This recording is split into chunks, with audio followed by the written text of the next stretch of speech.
Қарабаев Марат Кәрімжанұлына. Есептің деректеріне сәйкес 2023 жылы автожолдарды дамытуға, оның ішінде автомобиль жолдарын жөндеуге, күтіп ұстауға, сапасын жақсартуға, құрылысына және реконструкциялауға 541,3 миллиард теңге бөлінді, яғни жарты триллионнан аса. Республикалық маңызы бар автожолдарды салу және реконструкциялау жөніндегі жобаларды іске асыру сыртқы қарыздар, ұлттық қордан берілетін трансферттер және республикалық бюджет қаражат есебінен жүзеге асырылады. Жоғарғы аудиторлық палата өз есебінде атап өткендей, кейбір жобалар жұмыс кестесінен қалып қойған. Іске асыру мерзімі бірнеше рет ұзартылған. 2017-2020 жылдары іске асырылуы жоспарланған Балқаш Бурылбайтал учаскесін қайта жаңарту жобасын мысал ретінде келтіруге болады. Алайда, министрлік 2025 жылды іске асырудың жаңа мерзімі деп белгіледі.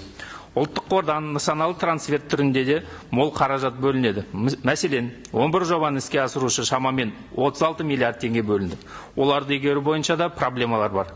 Мысалы, Қызылорда Жезқазған автожолын реконструкциялау жобасын іске асыру бойынша мерзімі созылып кетті.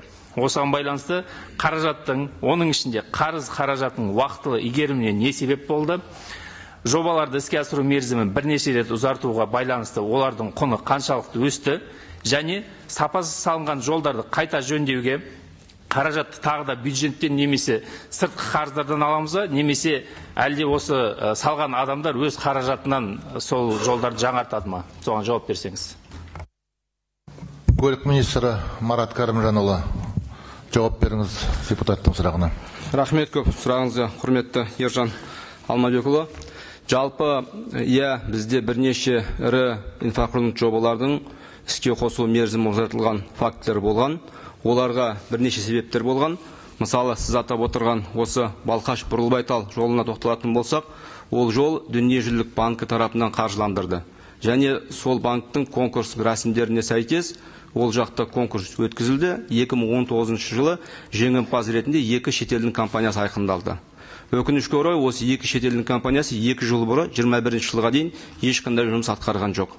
Нәтижесінде олармен біз келісім шартты толығымен жойдық. 2022 жылда сол банктың конкурстық шарттарына сәйкес жаңа конкурс өткізілді және қазақстандық компаниялар жеңімпаз деп табылды. Содан соң нақты жұмыс 2022 жылдың соңында ғана басталды. Биыл осы мерзімі созылған жоба толығымен іске қосылатын болады. Ал енді бағасы қаншаға өскеніне байланысты, оның бағасы 13%-ға, яғни мерзімнің кері қайтылғанына байланысты 13%-ға өсті, және ол республикалық бюджет есебінен жабылған жоқ. Ол бізде алынған несие валютада болған есебінен сол жақтағы жаңағы валютаның айырмашылығы есебінен жабылды. Бұл бірінші жоба бойынша. Ал енді Жезқазған мен Қарағанның арасындағы жол бойынша, Қызылорда мен Жезқазған арасындағы жол бойынша ол 2 кезеңге бөлінеді. Қызылорда аумағында қазір жұмыс қарқынды жүріп жатыр, және биыл 192 шақырымның 140 шақырымында астыңғы қабатымен толық қозғалыс қамтамасыз етеміз. Бұл жерде ешқандай осы күнге дейін жобаның құнының өскені жоқ. Ал екінші аумақ Ұлытау облысы бойынша, ол жақта конкурс рәсімдер енді аяқталды, жұмыс биыл басталады. Ол жақта да әлде де осы күнге дейін құнның өсу фактісі болған жоқ. Рахмет көп.